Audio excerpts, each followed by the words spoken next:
Bienvenue sur la chaîne du Traqueur de livres. Salut, bienvenue sur la chaîne du Traqueur de livres. Aujourd'hui, je vais vous parler d'un roman un peu particulier qui est pas trop dans mes habitudes, mais que j'ai trouvé plutôt intéressant. Celle qui a tous les dons de M.R. Carré aux éditions Livres de Poche. Alors, une petite bio rapide de l'auteur, M.R. Carré. Il est né à Liverpool en 1959, auteur de comics et de romans. Il se fait connaître avec la série Lucifer par les éditions Vertigo. Il a étudié à Oxford pendant de nombreuses années. Il devient prof et pratique pendant 15 ans. Il finit par arrêter sa carrière et se consacrer entièrement à celle d'écrivain. Il crée autant des comics que des romans. Pour les comics, il écrit pour Marvel et pour DC Comics. C'est plutôt pas mal. Celle qui a tous les dons est son roman best-seller. Il en fait un scénario et le film sort en 2016. Celle qui a tous les dons de M.R. Carré. On découvre Mélanie et sa vie au quotidien. Chaque jour, le sergent Park la sort de sa cellule, mais avant cela, il l'assemble sur un fauteuil roulant, lui attache les jambes, les bras et la tête. Il la sort de sa cellule, la fait rouler sur le fauteuil et l'entraîne vers la salle de classe. Tout au long du trajet, il tient une arme braquée sur elle.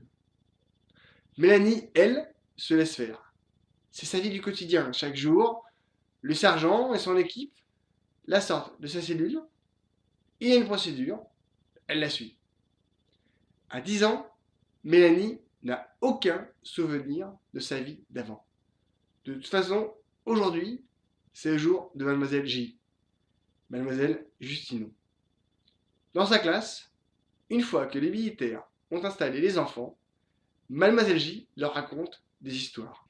Elle sert de la mythologie pour leur faire passer des leçons et des idées. L'histoire préférée de Mélanie, c'est celle de Bandor. Elle, vraiment, elle la préfère. Mélanie est aussi une petite fille brillante. Elle retient tout et fait tous les exercices que les professeurs lui demandent. Mais un jour, le bâtiment qu'ils occupent est attaqué. Par miracle, certains d'entre eux arrivent à en échapper vivants. Pour la première fois, Mélanie découvre la vie du dehors. Le sergent Park, lui, est conscient des dangers qui les entourent. Coupé du monde depuis plusieurs mois, il doit protéger les chercheurs et les entraîner vers la base. Ils vont devoir traverser des zones de non-droit pour trouver de l'aide. Pour y arriver, ils vont devoir prendre des décisions importantes.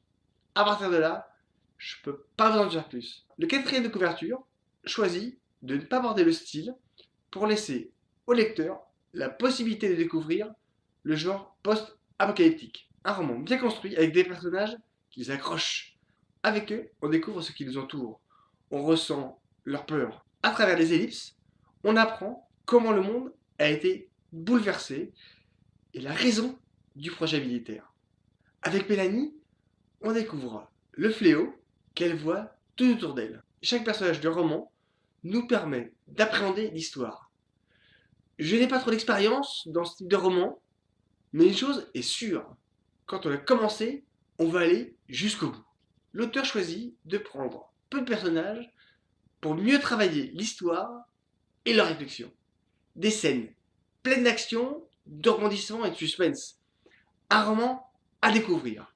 Mangez les chouquettes, lisez, abonnez-vous, éclatez-vous. À bientôt.